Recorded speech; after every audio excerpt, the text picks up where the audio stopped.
Hello and welcome to a brand new episode of Science Monitor, a show that brings to you the most significant news from the world of science, technology, innovation, research, discoveries and much more. I'm Aishwarya Kapoor and here are this week's headlines. ISRO successfully launches its Earth observation satellite, Cartosat 2 series, along with the 30 co-passenger satellites from 14 countries using the PSLV C-38 from the Satish Dhawan Space Center, Sriharikota in Andhra Pradesh. On World International Day of Yoga, the All India Institute of Medical Sciences announces 15 scientific research projects to gather evidence on the preventive and curative powers of yoga. For more accurate predictions this year, the Indian Meteorological Department uses dynamic model and advanced computing systems under Mission Monsoon. Scientists at the National Institute of Plant Genome Research in New Delhi develop a new rice variety which has the potential to reduce India's phosphate imports. India signs a 3-year agreement with the European Synchrotron Radiation Facility to provide access for Indian scientists for cutting-edge scientific research in structural biology. On Friday morning, ISRO successfully launched the 712 kg Cartosat 2 series satellite for Earth observation along with the 30 co-passenger satellites into a 505 km polar sun synchronous orbit using the PSLV C-38 from the Satish Dhawan Space Center, Sriharikota, Andhra Pradesh. The satellites belong to 14 countries. Our Science Monitor team brings us an in-depth report on the significance of this launch and why the Cartosat 2 series satellite is so important for our country. 3, 2, 1, 0, plus 1. On June 23rd, in a textbook precision launch, the Indian Space Research Organization's Polar Satellite Launch Vehicle C-38 lifted off from the Satish Dhawan Space Center, Sriharikota, Andhra Pradesh, carrying with it the 712 kg Cartosat 2 series satellite for Earth observation, along with 30 co-passenger satellites from 14 countries, together weighing about 243 kilograms at liftoff into a 505 km polar sun synchronous orbit.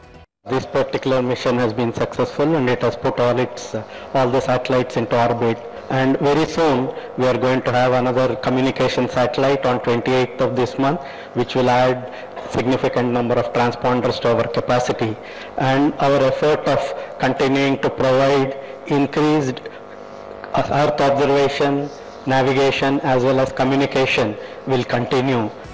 Apart from 2 Indian satellites, including an Indian nano satellite, the 29 nano satellites are 14 countries, 3 each from Belgium, Italy and England, and 10 from the United States of America, and 1 each from Austria, Chile, Czech Republic, Finland, France, Germany, Japan, Latvia, Lithuania and Slovakia. The total weight of all these satellites carried on board the PSLV C-38 was about 955 kilograms. The 29 international nano satellites are part of the commercial arrangements between Antrax Corporation Limited, a Government of India company under the Department of Space, and the commercial arm of ISRO and the international customers. The Earth observation satellite Cartosat 2 has a launch mass of 737.5 kilograms and is built to provide remote sensing services using panchochromatic and multispectral cameras with the speciality of high-resolution land observation and cartography. The mission is tasked to provide high-resolution scene-specific spot imagery with a steering 26 degrees. Apart from taking pictures, the satellite is also designed to record videos from the sky.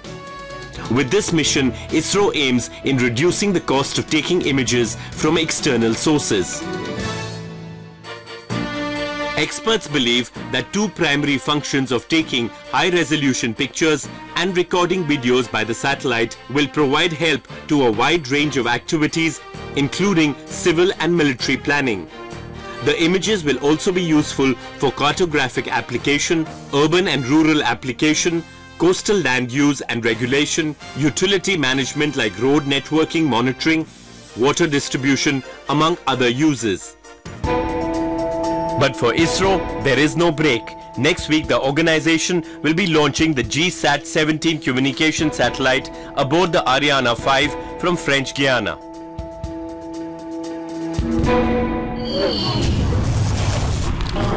On the occasion of the International Day of Yoga, the All India Institute of Medical Sciences, New Delhi, announced a series of scientific research projects in collaboration with the Department of Science and Technology and the Ministry of Ayush.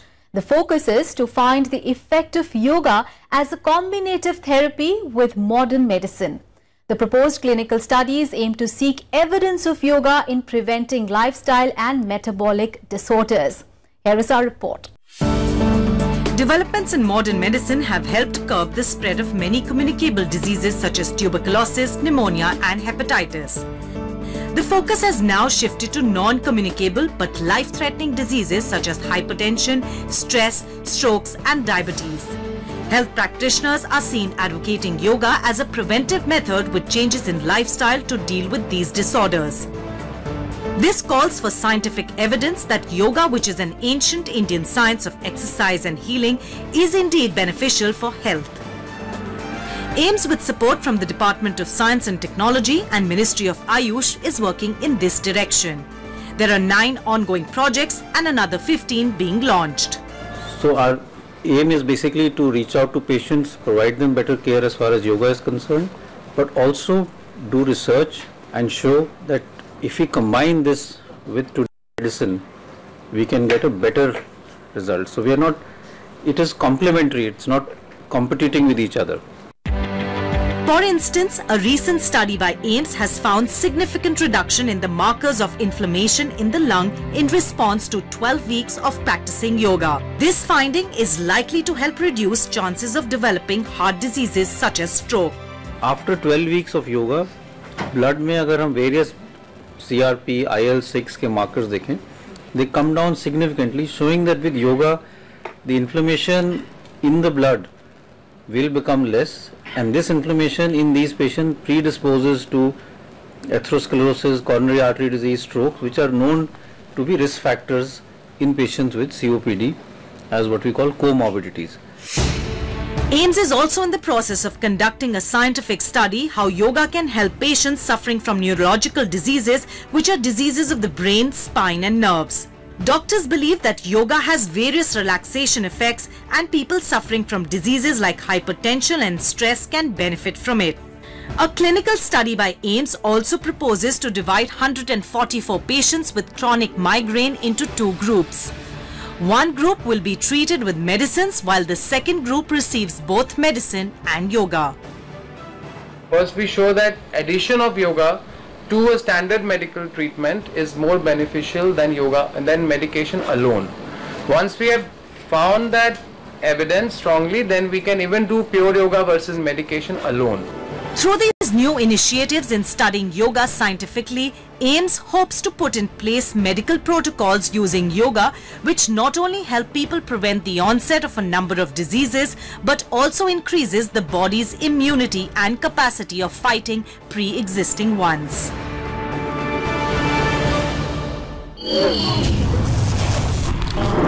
This year, the Indian Met Department has updated its forecast for the southwest monsoon and quantitatively predicted rainfall for India as a whole at 98%.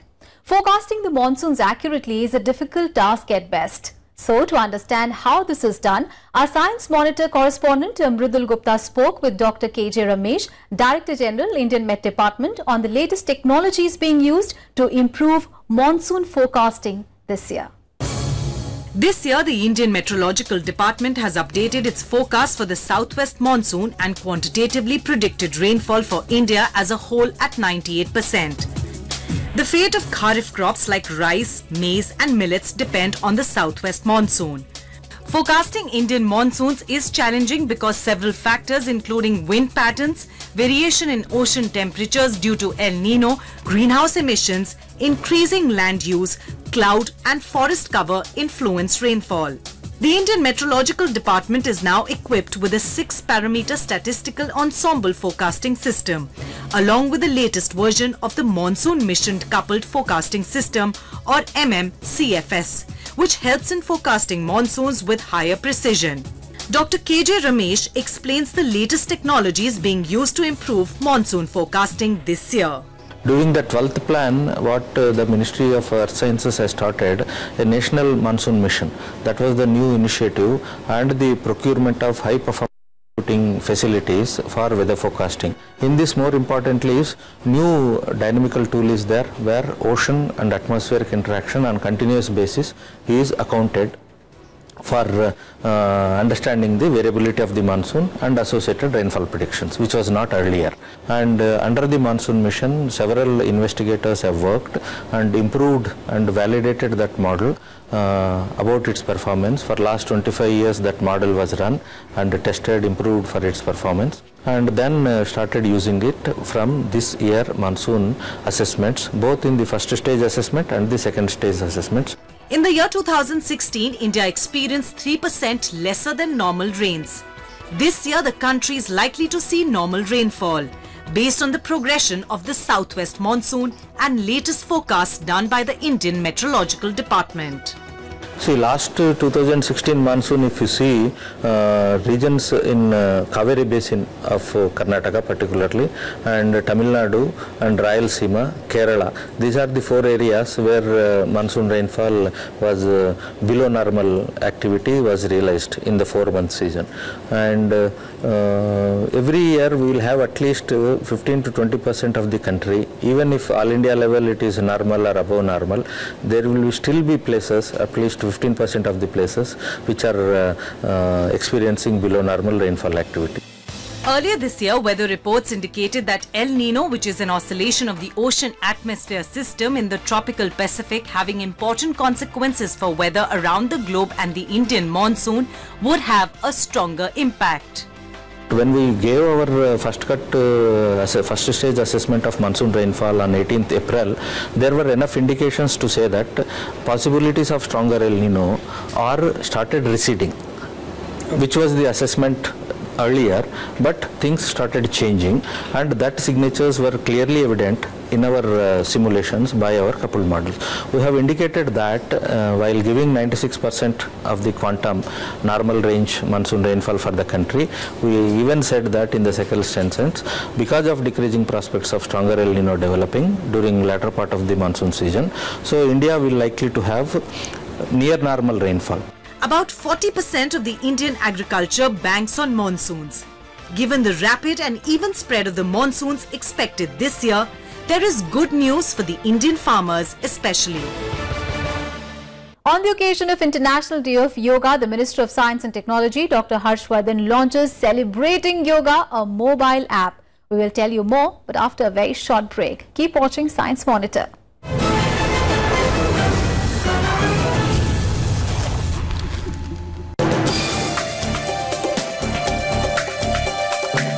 Hello and welcome. I'm Amritan Rai and you're watching Law of the Land. Jammu and Kashmir does have a special status. Database should be available for all states. We are not touching the jurisdictions of the Jammu and Kashmir Collection of Statistics Act. Watch Law of the Land on Rajya Sabha television.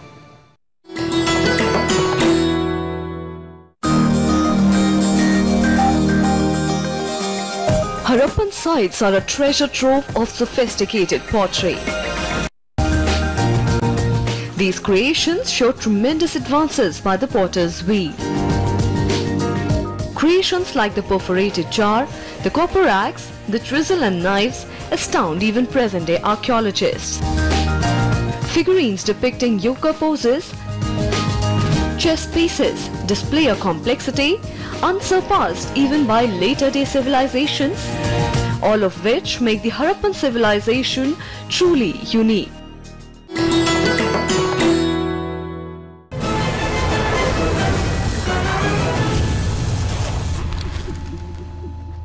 Welcome back. After the break, you're watching Science Monitor. On the occasion of International Day of Yoga, the Minister of Science and Technology and Earth Sciences, Dr. Aishwarya, launched a mobile app celebrating yoga. The Minister also spoke exclusively to our team on the scientific research being undertaken across the country on the effects of yoga. The Minister for Science and Technology, Dr. Aishwarya, launched Celebrating Yoga, a mobile app developed by the Department of Science and Technology and Vigyan Prasar to create awareness and encourage scientifically healthy living. This aspect of quality of life is aligned with the national mission Swasth Bharat of the Government of India. और कल एक हमने app भी release किया है और उस app के माध्यम से हम योग की जो रिसर्च से जुड़ी हुई और दूसरी सारी जानकारियां तो दुनिया भर के लोगों को देंगे ही। उस ऐप को अपने फ़ोन में डाउनलोड करके किसी भी कार्यक्रम का जो है वो अपना कंट्रीब्यूशन जो है यानी अपनी फ़ोटोग्राफ्स इत्यादि जो है वो उसके ऊपर डाउनलोड कर सकता है। उसको गूगल से कनेक्ट करके हम सारे दुनिया के अंदर कहाँ लोग योग कर रहे हैं वो सबको एक दूसरे से भी कनेक्ट करने का काम करेंगे और इस योग के जुड़े हुए ऐप को हम 21 जून के बाद भी जो है आगे भी चलाते रहेंगे और योग से जुड़ी हुई सभी महत्वपूर्ण जानकारियों से सारे संसार को जोड़ कर रखेंगे।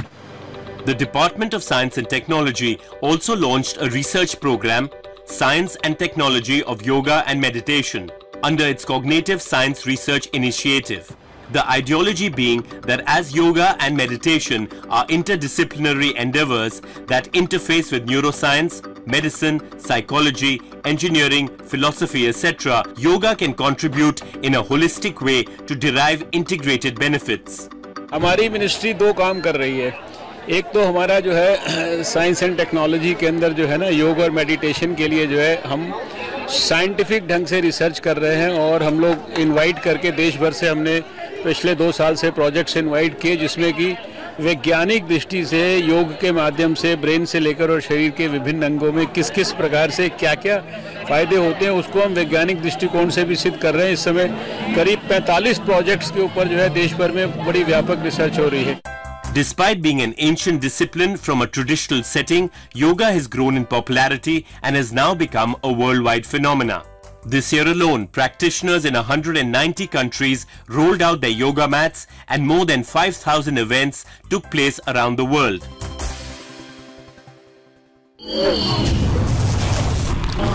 The government could get some relief from the growing financial burden as a result of fertilizer subsidies.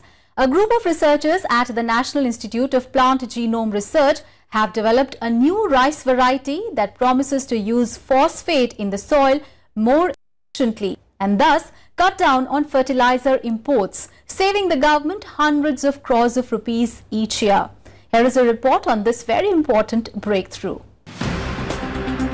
Farmers use fertilizers to supply essential nutrients including nitrogen and phosphorus to enhance productivity. Rock phosphate is a cheaper source of phosphate but is available in a few states in India like Uttar Pradesh and Rajasthan, which can meet only 35% of the requirement. So most of the fertilizer has to be imported. But now Indian scientists have developed a new rice variety that uses the available phosphate in the soil more efficiently, which will help save significant foreign exchange. This has been developed by the National Institute of Plant Genome Research, an autonomous institute of the Department of Biotechnology, Government of India. Situated in New Delhi, it is one of the most important centers for research on applied genomic of plants. So we have tested these transgenics using cow dung as a source of organic phosphate. And in that experiment, our transgenic plants performed better than non-transgenic plants. So this is our main finding, that these transgenic plants can increase the utilization of organic phosphate, and therefore we can enhance the utilization of that 80% fixed phosphate. The new plant is transgenic, which means it has been developed by transferring a gene that helps to release phosphorus from organic phosphorus reserves in the soil. The gene has been taken out from a traditional rice variety called dular and it has been transferred to a modern rice variety. Scientists have taken advantage of this to ensure that the positive aspects of dular and the modern variety are married effectively. They published the results in the Plant Biotechnology Journal. Those selected cells or the positive cells, they are regenerated on a proper appropriate combination of the hormones. So we regenerate the root, and we first regenerate the shoot and then root. So ultimately we get a plant which we do the hardening in the control condition, and then we finally transfer them to the soil. The name of this gene is OSPAP21B, which produces an enzyme which is a protein that is secured into the soil through the plant's root. In the soil, it releases phosphorus from phosphorus-containing organic compounds that are not only available in plenty but also widely distributed. The process leads to increased availability of phosphate to the plant, and thus there is a decreased need for application of phosphorus fertilizers from outside. The plant has to be now tested in the field. Steps are being taken for field trial. It is likely to be conducted in northeast region of India since the soil there is primarily acidic and more phosphate deficient. Time for another short break here. Coming up after that, India's Mars orbiter completes 1,000 days in orbit. This after its lifespan was estimated at 6 months. We'll tell you more. Keep watching Science Monitor.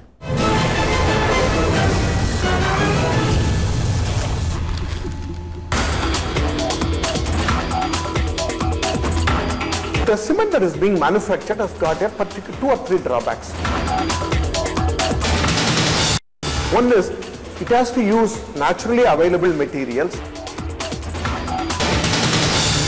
1 ton of CO2, close to 1 ton is being emitted for 1 ton of carbon, 1 ton of cement being produced. Institutes in this country as well as all over the world has stumbled upon what is called another material called as a geopolymer, which may revolutionize this particular thing. Watch Eureka with Dr. N. Gopalakrishnan, Director CSIR, only on Rajya Sabha Television.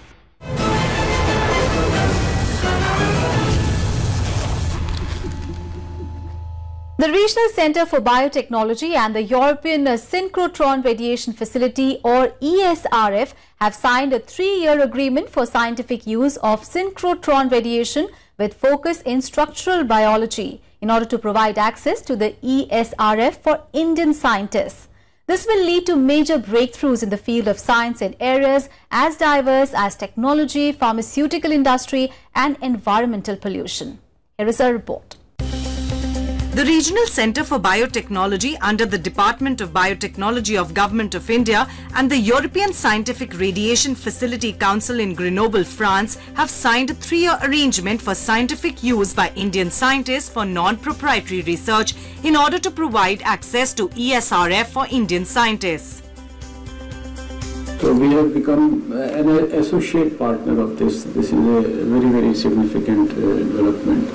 And now we are going to use all this synchrotron radiation sources for medium-term non-proprietary research. This is a very, very important development, and this present agreement now provides access to, as I have been told, multiple and more intense beam lines for macromolecular crystallography, small angle X-ray scattering and the cryo-electron microscopy facilities.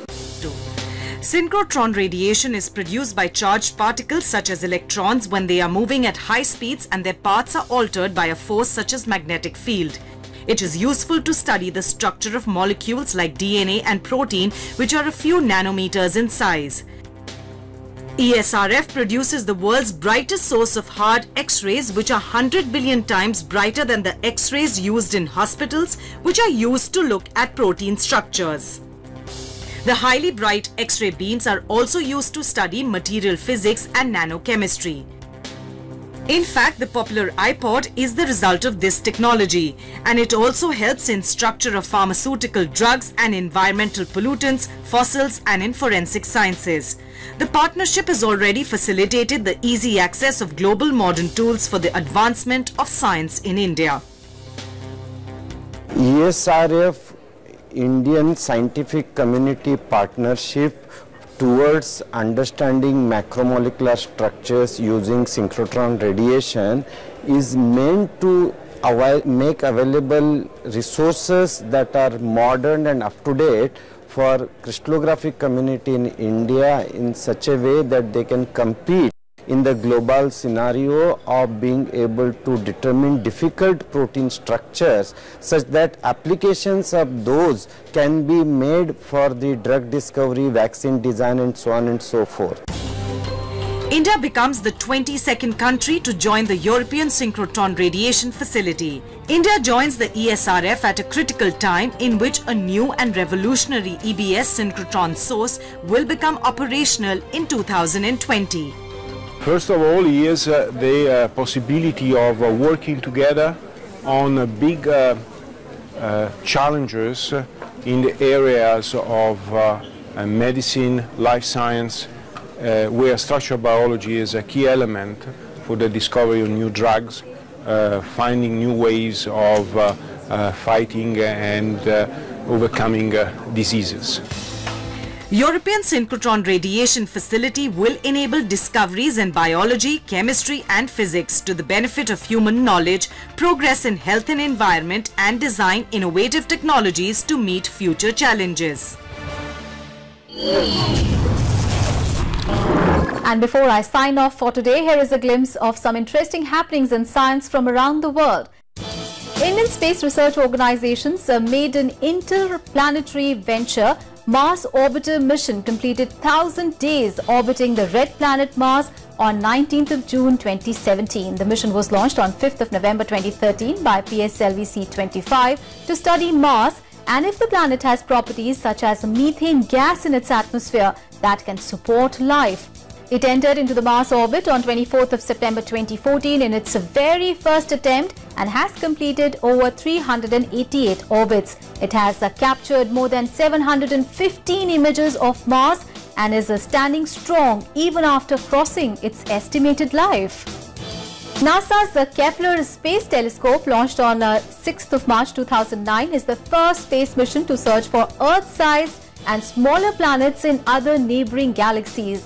NASA announced on 19th of June 2017 that the Kepler Space Telescope has confirmed 219 new planet candidates, 10 of which are near Earth size and orbiting in their star's habitable zone, where the presence of liquid water is possible on the surface of a rocky planet just like Earth. Kepler Space Telescope continuously monitors over 100,000 stars similar to our Sun for brightness changes produced by planetary transits. Well, that is all for this episode of Science Monitor. You can send your feedback and suggestions for Science Monitor on our email ID news@vigyanprasar.gov.in. You can also write into us at Vigyan Prasar C24 Kutub Institutional Area, New Delhi 110016. That is all for this episode of Science Monitor. We'll see you again next week with another episode of Science News and Innovations. Goodbye.